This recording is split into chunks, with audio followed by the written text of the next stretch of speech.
자, 첫 번째 시간에는 마음의 수원지에 무엇이 있는지가 우상입니다고 말씀드렸고, 두 번째 시간에는 그 우상을 어떻게 하면 점검할 수 있는지 말씀드렸습니다.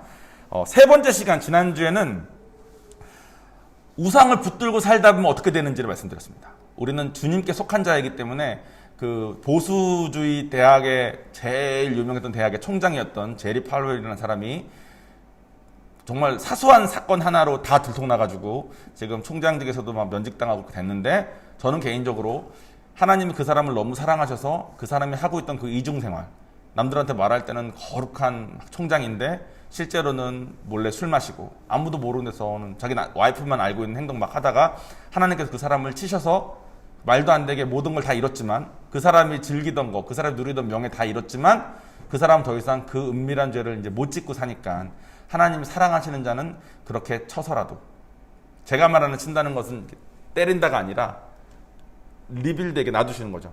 그래서 다 들키면 사람들이 부끄러워서 못하지 않습니까? 그렇게 해서 막으셨다. 우리도 성령 받은 우리가 이제는 다 주님께 속한 자니까 우상을 붙들고 살면 여기까지 가는데, 아브라함처럼, 아브라함은 아들을 바치는 것까지 가지 않았습니까? 여러분 보고 자식을 바치라는 말이 아니라 여러분 마음이 아브라함 같은 상황까지 갈 때 힘들지만 순종하는 것이 제리 파르엘까지 가는 것보다 낫다라는 얘기를 했습니다. 저는 그렇게 믿습니다. 저는 그렇게 생각합니다. 신앙관이 다른 분이 계실지 모르겠습니다만 우상을 붙들고 살면 우리 삶 중에 행복하게 사는 사람 못 본 것 같아요. 왜냐하면 우리는 이제 주님께 속한 자가 되어버렸기 때문에. 자, 그리고 이 세 가지를 배운 다음에 오늘 네 번째 시간인데, 오늘은 앞에 세 가지를 잘 배운 사람이 들어야 되는 중간고사 시간입니다. 그래서 오늘은 약간 중간고사적인 성격이 있어요. 왜 중간고사인지는 뭐 좀 더 들으시면 아시겠지만, 오늘의 이 얘기를 하려고 앞에 세 개를 얘기한 거예요. 저는 명설교자가 아니기 때문에 한 설교에 이것을 잘 녹아내려서 앞에 걸 잘 설명하고 이 중간고사 내용을 딱 말할 능력이 안 돼서 하나하나 이렇게 한 겁니다. 그래서 앞에 세 개의 줄을 잘 들으신 여러분이 오늘 중간고사를 잘 치르시고, 중간고사가 있다는 말은 기말고사도 있다는 뜻이겠죠. 기말고사는 뭐냐면 앞에 세 개를 잘 듣고 중간고사까지 잘 치르신 분이 한두 개를 더 들은 다음에 이걸 다 했으니까 이제는 이 중요한 이 얘기를 하겠습니다라는, 결국 우상 시리즈 준비할 때 저의 목적은 이 마지막 이거를 말하고 싶은 거였어요. 근데 이거를 한 방에 오해 없이 전할 어떻게 할지 모르겠더라고. 그래서 이거를 뭐 알아야 되지? 그래서 쪼개다 보니까 우상이 뭔지 알아야 되고, 어떻게 확인하는지 알아야 되고, 그렇게 하면 어떻게 되는지 알아야 되고, 이렇게 짜다 보니까 이렇게 된 겁니다. 어쨌든 오늘 중간고사 잘 치르시길 바랍니다. 오늘의 본문 사무엘상 18장 5절에서 9절 말씀입니다. 제가 마이크가 있으니까 제가 읽겠습니다. 사울이 보내는 곳마다 다윗이 가서 지혜롭게 일을 처리하니 사울이 그에게 병사들을 지휘하게 했는데 그것이 온 백성이 보기에 좋았고 사울의 신하들도 좋게 여겼다. 다윗이 블레셋 사람을 죽이고 무리와 함께 돌아올 때 이스라엘의 모든 성읍에서 여자들이 작은 북과 악기들에 맞추어 노래하며 춤추며 환호성을 지르면서 사울 왕을 맞이하기 위해 나왔는데, 춤추는 여자들이 화답하며 말하기를 사울이 죽인 자는 천천이고 다윗은 만만이구나 하였으므로, 사울이 그 말에 불쾌하여 매우 화를 내며 속으로 말하기를 다윗에게는 만만을 돌리고 내게는 천천을 돌리니 그가 얻을 것이 왕국 외에 더 무엇이 있겠는가 하고, 그날 이후에 사울이 다윗을 주목하기 시작하였다. 자, 오늘 본문 말씀은 이제 사울 왕에 대한 내용입니다. 그 사울 왕이 다윗을 주목하기 시작하게 된 계기에 대한 말이 나와요. 아주 간단하게 사울 왕에 대해서 설명을 해야지 여러분이 조금 이해가 쉬우니까 사울 왕에 대해서 설명을 하자면, 이스라엘은 원래 신정국가였습니다. 신정체제, 즉 하나님이 왕이었어요. 이스라엘 백성의 왕은 하나님. 그래서 뭐 모세도 있고 뭐도 있고 이렇게 이끄는 자들이 있었지만 하나님은 왕이시고 그를 대변하는 자가 있었던 거지, 왕은 하나님의 상태로 백성들이 살다가 사사기 시대 끝에 우리도 왕 좀 세워달라고 난리를 쳐가지고 하나님이 왕을 허락하십니다. 그 허락된 첫 번째 왕이 사울이에요. 왕이 뽑힐 때 사울이 어떤 사람이었냐면 순수 혈통으로 베냐민 지파, 12지파의 베냐민 지파로서 피도 혈통도 좋았고 집안도 잘 살고 이스라엘 당시 남자 중에서 최고 미남이었답니다. 근데 키도 컸대.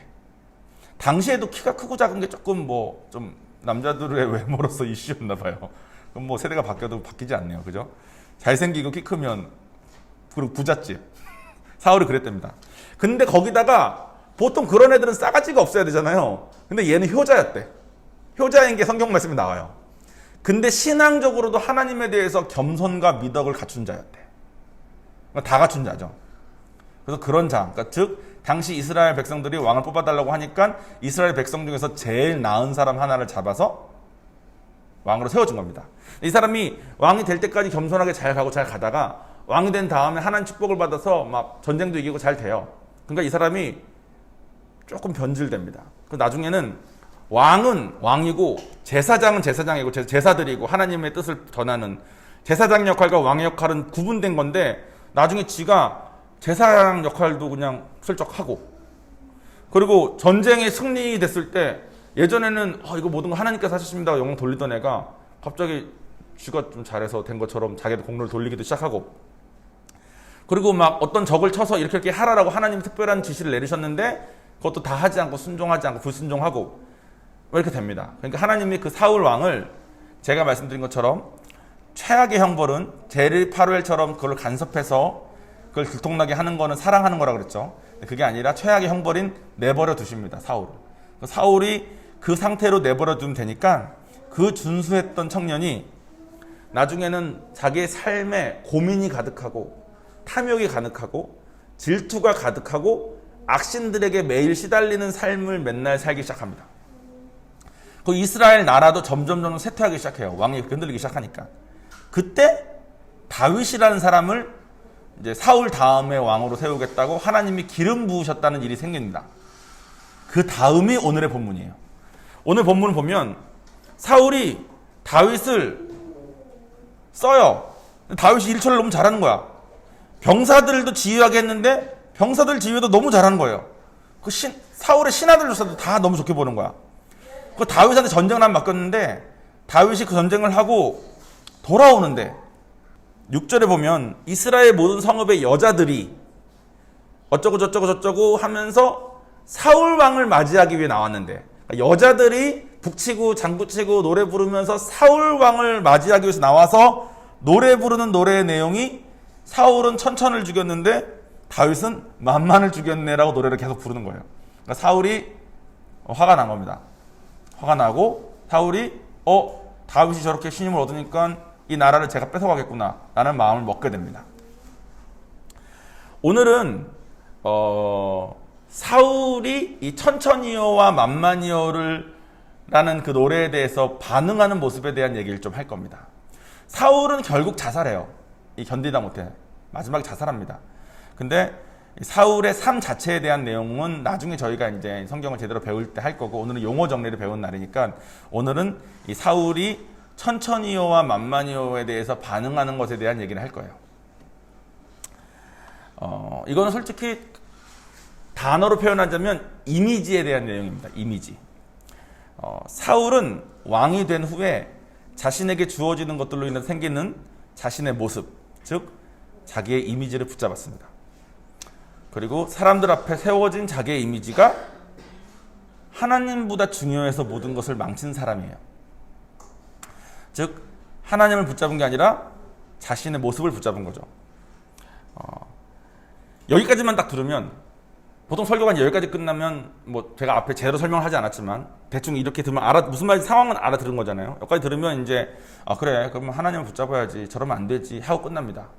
제가 요즘 배우는 신학교의 설교학 강의를 제가 지금 설교를 오늘이 55번째 설교인데 55번째 설교를 하고 있는 지금 제가 이제 설교학 수업을 듣기 시작했는데 이제야 설교가 뭔지 이제 배우고 있는 거죠. 제가 그동안의 설교는 그냥 알지도 못한 채 했는데 설교학 수업을 들어보니까 주해와 강해가 있대요. 주해는 뭐냐면 성경 말씀을 잘 분석한 거 그걸 전하는 게 주해래. 강해는 뭐냐면 분석한 내용이 설교자의 삶에 적용되고 적용된 내용이 전달되어서 성도들에게도 적용될 할 수 있게 만드는 게 강해래. 그래서 지금까지 제가 말한 것처럼 몇 가지 설명을 잘 드리면 여러분이 사울 왕은 그랬구나. 사울은 저랬는데 그래 하나님이 중요하지 자기 이미지 붙잡으면 어떡해. 저러면 안 되지. 이로 끝나면 주해입니다. 근데 오늘이 중간고사 아니겠습니까? 오늘의 중간고사를 잘 치른다는 것은 여러분에게 그 강해가 일어나는 겁니다. 여러분의 삶에 그게 적용되는 거. 자, 그거를 이제 본격적으로 시작을 해볼 테니까 한번 잘 들어보세요. 저는 처음에 이런 얘기 했습니다. 왕이니까 그런 거 아니야? 왜냐면, 요하나, 소리 내면 안 돼요. 왕이니까 그런 거 아니야? 라는 생각을 제가 했습니다. 왜냐면, 저는 왕이 되어본 적이 없잖아요. 그러니까, 왕이 되면 교만해질 수도 있겠지. 왕이 되면 자기의 이미지를 좀 만들어지겠지라는 생각을 했는데, 솔직히 우리는 왕까지 올라가지 못했는데도 자신의 이미지를 많이 붙잡습니다. 제가 그 예를 좀 들려드리겠습니다. 좀 부끄러운 얘기긴 한데, 저는 여러분 다 아시다시피 영화 하던 사람 아닙니까? 영화를 본격적으로 공부하기 전부터 저는 좀 제가 좋아하는 저만의 특이한 점들이 좀 있었던 것 같아요. 전 제가 특이하다고 생각하지 않았는데, 결혼하고 나니까 하도 제가 특이하다 그래가지고 제가 이제 특이한 걸 인정하기로 했습니다. 근데 설교 준비하면서 보니까 제가 좀 특이한 사람이더라고. 샌프란시스코에 있을 때 전 유학 생활을 했던 때니까 돈이 별로 없었습니다. 돈이 별로 없는데 제가 11월 달이 생일이에요.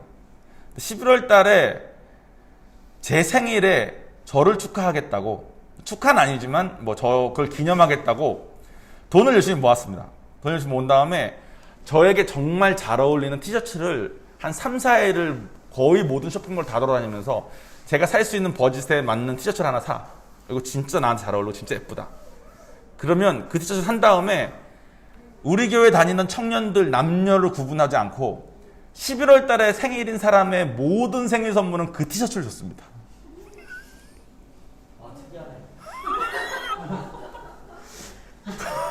저는 그게 솔직히 이런 생각해요. 어차피 선물을 줄 건데 고민하는 수고도 덜고, 내가 나를 위해서 고민해서 고른 이 티셔츠를 내가 얼마나 심혈을 들여서 고른 거예요. 비록 돈은 내가 많지 않아서 항상 버짓이 30불에 35불 사이였습니다. 근데 당시 35불짜리 안에 티셔츠 중에서 잘 고르면 예쁜 걸 고를 수 있거든요. 가끔은 이렇게 빨강 티셔츠에 검정색 무슨 마크가 딱 있는데 이게 너무 예뻐. 나한테 너무 잘 어울려.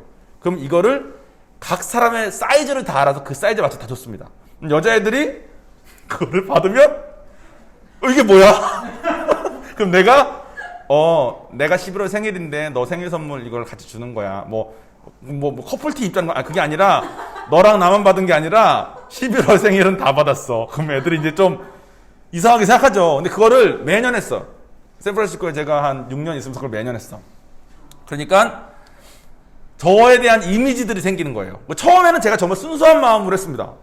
나의 생일을 기념하는데 11월 달에 생일인 애들이 어차피 걔네들은 선물을 뭔가 주고 싶은데 비싼 건 어차피 못 주고, 내가 나에게 주는 이 생일 선물이 너무 귀하니 너희들도 나의 이 11월에 태어난 이 기분을 같이 나누자. 순수했는데 세 번째 해 정도부터는 종원이 좀 특이하다. 근데 좀 솔직히 제가 느끼기에는 좋은 이미지들이 막 이게 뭔가 빌드업 되는 거예요. 쟤는 좀 이렇게 좀 섬세하다. 쟤는 좀 이렇게 뭐랄까, 좀 센스 있다? 뭐 이런 식으로. 그러니까 나중에 한 6년째쯤 됐을 때는 9월부터 고민하는 거야. 이번 달에는 뭘 사야 되지?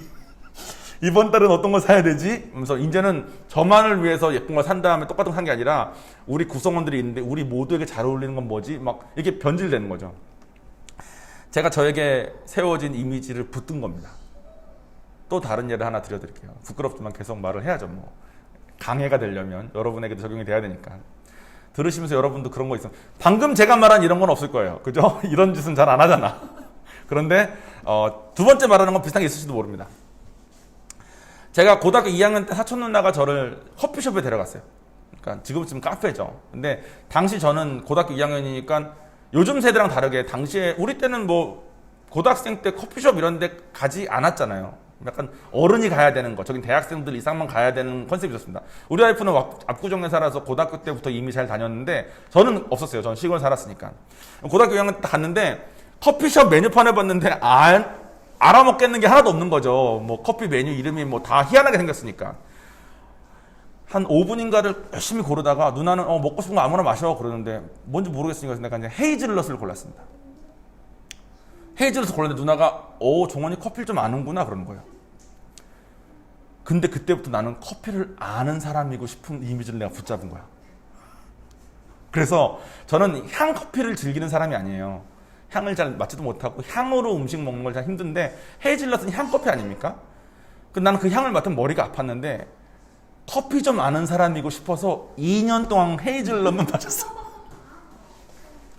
이게 여러분 요즘 뭐랑 비슷한지 아십니까? 요즘 우리나라 사람들 차 고를 때 승차감을 고민하기보다는 승하감을 고민한다는 말 아세요?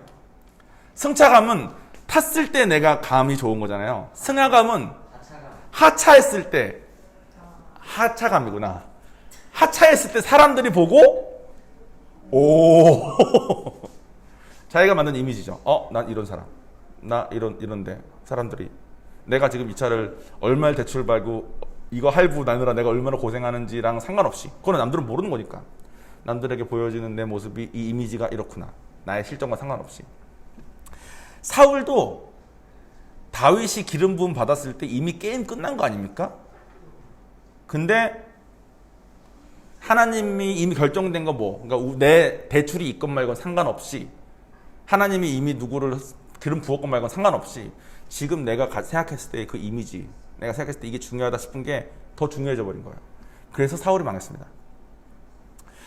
저는 11월 달에 티셔츠를 돌리고 헤이즐넛을 마시는 남자이니 얼마나 예술적이고 센스 있는 남자였겠습니까? 제가 스스로 저를 생각했을 때.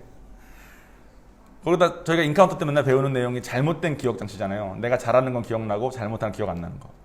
그러니까 저는 내가 봤을 때 내가 진짜 괜찮은 남자인 거예요. 이 나이 때 유학생에 돈 벌어서 이거 부모님 돈으로 사지 않았어요. 진짜 내 돈으로 샀거든. 11월 달 생일 아닌 애들은 와가지고 왜 10월 달 생일은 안 해주냐. 그러면 너가 11월에 태어나지 않았지 않냐 하면서 내가 이 11월에 티셔츠 돌리는 이 문화가 참 건전하고 멋있는 문화를 내가 만들었구나. 이런 식의 이상한 생각하면서 괜찮은 생각을 막 하면서 제가 저 자신을 계속 높였습니다. 내가 내 이미지를 높여서 만든 다음에 그 이미지를 나라고 믿고 사는 거야. 근데 실제는 그렇게 괜찮은 사람이 내가 아닌 거죠. 그러니까 실제 현실과 내가 부딪히면 괴롭습니다. 내가 생각했을 때 나는 11월 달에 티셔츠를 돌리는 사람인데 내가 커피 좀 아는 사람인데 고등학생 때부터 한 번의 메뉴를 골랐는데 커피를 아는 사람인데 내가 왜 현실은 나를 그걸 못 몰라주지 하면서 내가 이게 다가 아닌데 세상이 나를 몰라주네. 내가 이게 다가 아닌데 왜 별거 아닌 쟤가 잘 되고 난 이렇지? 이런 식의 생각들이 계속 들어오기 시작하는 거예요. 예수님을 믿고 성령을 받고 나서 성령을 따라서 순종하면서 살기 시작한 다음에야 비로소 내가 얼마나 내 삶을 내 맘대로 살면서 내가 원하는 대로 믿고 살면서 얼마나 망가지고 있었는지를 순종하고 하나하나 내 삶을 본 다음에야 깨달았습니다. 근데 그 전까지는 제가 그 감을 잡기가 어려웠어. 불가능하더라고. 근데 제가 부산에 내려와서 이 삶을 살기 전에, 여러분에게 목회하는 이 삶을 살기 전에, 얼바인에 있을 때에도 섬기는 사람들이 많지 않았습니까? 제가 섬기는 사람뿐만 아니라 저희 교회에서 다른 그룹에 있는 어른분들, 이런 사람들도 간증도 많이 듣고 하지 않았습니까? 근데 제가 가졌던 그 이미지 문제 있죠. 나는 나를 이렇다고 생각하는데 현실과 달라서 고민하는 이 문제를 안 가진 사람이 거의 없는 거예요. 나는 이런 남자인데 세상이 몰라준다. 나는 이런 남편인데 내 와이프가 나를 몰라준다. 나는 이런 아빠인데 자식들이 그거를 몰라준다. 몰라주니까 억울하고 몰라주니까 괴롭고. 남자도 내가 이런데 내가 난데 내가 난데 왜 이런 식의 다 가고, 여자도 자기가 가진 거랑 상관없이 자기가 생각하는 이미지에 흔들려 사는 삶을 사는 거예요. 결론적으로 말하면 다 거짓이고 자기가 원하는, 자기가 생각한 자기 이미지 붙들고 그 우상 삼아 사는 겁니다. 실제 자기가 아닌 자기가 만들어 놓은 거짓된 이미지를 붙들고 사니까 삶이 되게 복잡합니다. 현실과 자기가 생각하는 게 다르니까 얼마나 복잡할 수밖에 없겠어요. 이게 아닌데 왜 이러지? 이게 되니까. 근데 문제는 그런 복잡한 사람들끼리 같이 모여서 사회를 이루고 살아. 서로의 복잡함이 다르니까 서로 이해도 안 돼. 그러니까 구성원들이 이 사람이 가진 이 고민이 이해가 안 되는 거예요. 당시에 제가 가졌던 복잡함. 난 11월에 티셔츠를 돌리는 남자인데 헤이즐넛 커피하는 사람인데라고 오픈은 내가 실제로는 에스프레소랑 뭐랑 아무것도 모르고 써서 먹지도 못하는 그런 사람인 거가 인정이 안 되는 거죠. 그러니까 남도 이해가 안 되고 나도 이해가 안 되고 이런 적도 많습니다. 누가 누군가를 위해서 선행을 해. 근데 선행을 하는 목적이 그 사람이 잘 되기 위함이 아니라 내가 선행하는 사람이고 싶어서 내가 선행하는 그 이미지를 붙들고 싶어서 하는 선행도 많습니다. 그런 선행을 하면 받는 사람이 느껴요. 이거는 나를 위해서 하는 선행이 아니라 지 좋으려고 하는 선행이라는 거. 그럼 불만을 갖죠. 일단 쇼하지 말라고. 너 뭐 하냐고. 지금 남들 앞에서 쇼하는 거냐? 지금 나랑 단둘이 있을 땐 안 이러잖아. 뭐가 됐건 이런 생각이 들 수 있잖아요. 그죠? 그러면 그 사람은 잘해줘도 뭐라 그런다고 억울해 합니다. 우리가 왜 이런 걸까요? 우리 왜 이런 이미지? 제가 지금 말한 이거 솔직히 아닌 사람 없지 않겠습니까? 우리 다 내가 붙들고 있는 이미지 하나씩 다 있잖아요. 근데 그 이미지가 실제 현실과 달라서 고민될 때가 다 있잖아요. 그죠? 이게 왜 그런 걸까요? 세상은 자신이 바라는 나를 꿈꾸고 계속 살으라고 붙들라고 가르칩니다. 그래야지 자존감이 높아진다고 속여요. 근데 성경은 반대로 말합니다. 성경은 우리는 죄로 인해서 다 부서져 있어서 예수가 필요한 자라고 가르칩니다. 요한복음 3장 16절에 보면 하나님이 세상을 이처럼 사랑하사 독생자를 주셨으니, 그러니까 예수님을 주셨으니 이는 저를 믿는 자마다 예수님 믿으면 멸망치 않고 영생을 얻게 하려입니다. 제가 예전에 성경의 큰 그림 할 때 했던 얘기인데 우리는 하나님의 진단에 따르면 이 세상에 속한 우리는 다 멸망의 길로 가고 있다는 거예요. 즉 우리는 세상에서 가르치는 것처럼 우리 진짜 괜찮은 남자인데 세상에 몰라주는 게 아니라 실제로 우리는 다 부서지고 있는 사람이라는 겁니다. 부서지고 있기 때문에 우리는 예수가 필요하고 우리가 부서지고 있기 때문에 예수가 오셔서 우리가 그걸 믿지 않으면 안 되는 삶을 사는 존재라는 겁니다. 그게 성경이 우리에게 말하는 진단이에요. 그런데 제 나이 조금 지난 다음부터 남자들이 좋아하는 노래 같습니다. 되게 옛날 노래인데 프랭크 시나트라의 My Way라는 노래가 있어요. 맨 마지막에 I did it my way. 이게 무슨 말하면 나는 내 방법대로 살았어. 그러면서 막 이렇게 말합니다. 그게 이런 거죠. 내가 나야. 누가 뭐라고 해도 나는 나의 소신을 짓고 내 마음대로 살았어. 근데 성경은 네 방법대로 살면 망한다는 거예요. 자존감이라는 거는 세상에서 자존감은 상처받지 않고 열심히 해서 이뤄가지고 내가 바라는 그 모습에 내가 가까워졌을 때 자존감 세워지는 거라고 속이지만 실제로 자존감은 어떻게 세워지는 거냐면 내가 부서져 있지만 내가 부서져 있어도 하나님 때문에 괜찮기 때문에 세워지는 게 자존감입니다. 그래서 그런 자존감이 세워진 사람은 다음에 내가 부서져도 괜찮아요. 왜냐하면 나에게 세워진 이 자존감은 내가 잘나서 세워진 게 아니라 내가 부서져 있어도 하나님이 계시기 때문에 세워진 자존감이니까 내가 부서져 있는 게 당연하고 당연한 자존감 때문에 생기는 그 자유함이 생기는 겁니다. 지난주 성경 공부 시간에 목사님 하신 말씀 중에 이거랑 연결되는 게 있더라고요. 목사님이 진주에 대해서 설명을 하셨는데 우리는 진주가 되게 귀하다는 건 알지만 어떻게 생성되는지는 전 잘 몰랐거든요. 근데 진주는 조개 껍데기는 딱딱하지만 안에는 조개가 부드럽지 않습니까? 세상은 이 부드러움을 상처받지 않고 잘 유지하면 자존감이 높아진다고 속여요. 근데 실제로 조개 안에 조개 껍질 안에 조개만 있는 조개는 부드러움은 유지됐지만 그게 단데 조개에 상처가 난 조개는 그 상처를 복구하기 위해서 안에서 엄청난 고생과 엄청난 노력을 해야 된대. 그것을 통해서 세워겨지는 게 진주랍니다. 그러니까 진주가 있는 조개는 상처가 있었던 거예요. 고통이 있었던 거야. 부서짐이 있었던 거죠. 근데 그 부서짐이 있었기 때문에 사람이 하나님을 찾아서 빚어지는 것처럼 그 고통이 있었던 것 때문에 그 조개가 진주로 빚어졌던 겁니다. 그래서 진주가 있는 조개로 바뀌는 거예요. 그게 진짜 자존감이라고 성경이 가르치는 겁니다. 근데 세상은 상처를 안 받아야 된다. 재벌집 딸들은 상처 안 받을 텐데 이런 생각 하지 않습니까?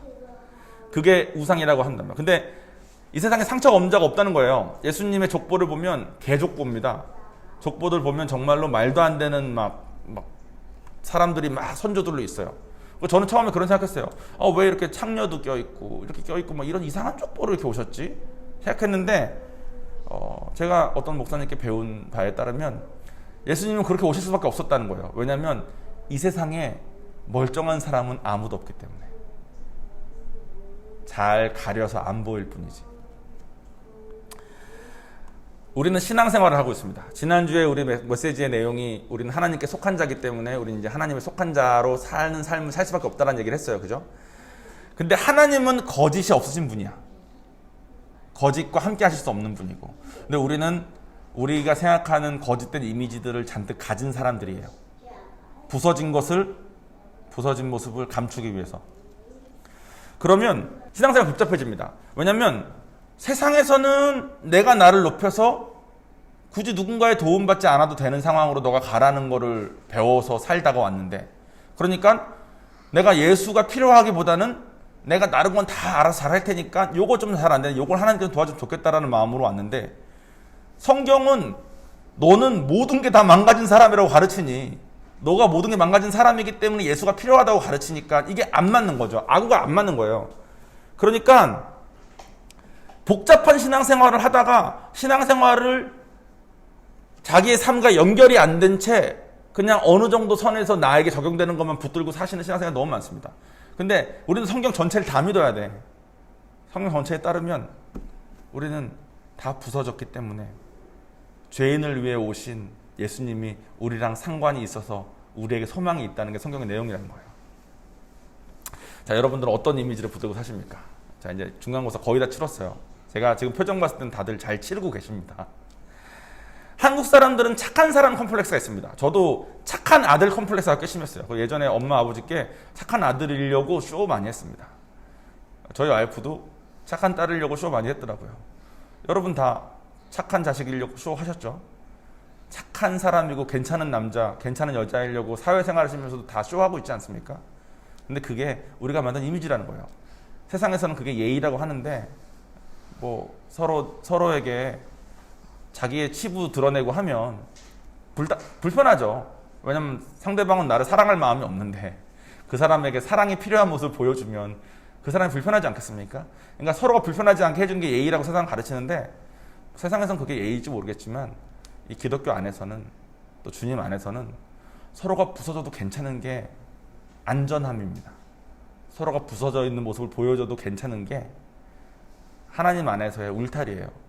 그 안에 들어와서 자유함을 느끼는 게 이 신앙생활입니다. 김광신 목사님이 저희 신목사님의 목사님 아닙니까? 그 목사님이 많은 내용을 이렇게 설교하셨는데, 제가 이제 목사의 길로 이제 들어서면서 저에게 가장 와닿았던 것 중에 하나는 뭐냐면, 김 목사님 예전에 이러신 적이 있었대요. 어떤 성도 하나가 자기 욕을 그렇게 하고 다니는 거야. 그렇게 싫으면 나가면 되지, 나가진 않고 교회에다가 자기 욕을 계속 하고 다니니까 교회 사람들의 분위기도 점점 안 좋아지고 너무 힘들더랍니다. 저도 그럴 것 같아요. 우리 중에 한 명, 만약에 기주형이 나를 좀 싫어해. 기주형이 내 욕을 나한테 안 하고 딴 사람 다 해가지고 딴 사람들 다 나를 좀 이렇게 생각하면 내가 기주형한테 속상할 거 아니에요. 하나님한테 진짜 억울하다고 기도를 엄청 했대. 하나님 진짜 억울하다고, 왜 저 집사님은 나의 저런 점을 보고 저렇게 욕을 하고 다니냐고. 근데 하나님이 뭐라고 그랬었는지 아십니까? 하나님이 만약에 저 사람이 너의 그 잘못만 아는 게 아니라 너가 살면서 지은 죄들을 다 안다면 너 저희 집사님 얼굴이나 볼 수 있겠냐 그러시더래. 우리가 어렸을 때부터 졌던 죄들, 혹은 서로가 서로 모르게 막 졌던 죄들을 우리가 지금 서로 다 알게 된다면 우리 서로 얼굴 보고 있기 어려울걸요? 우리 다 부서진 나쁜 사람들이라는 거예요. 그러니까 여러분, 우리가 거짓된 이미지 붙들고 나쁜 사람 아닌 척, 괜찮은 척, 부서지지 않은 척 노력하는 삶, 주님 앞에서 이제 좀 내려놓고, 주님 앞에서는 나 부서졌으니까 주님이 필요해요. 나 부서졌으니까 주님이 없으면 안 돼요.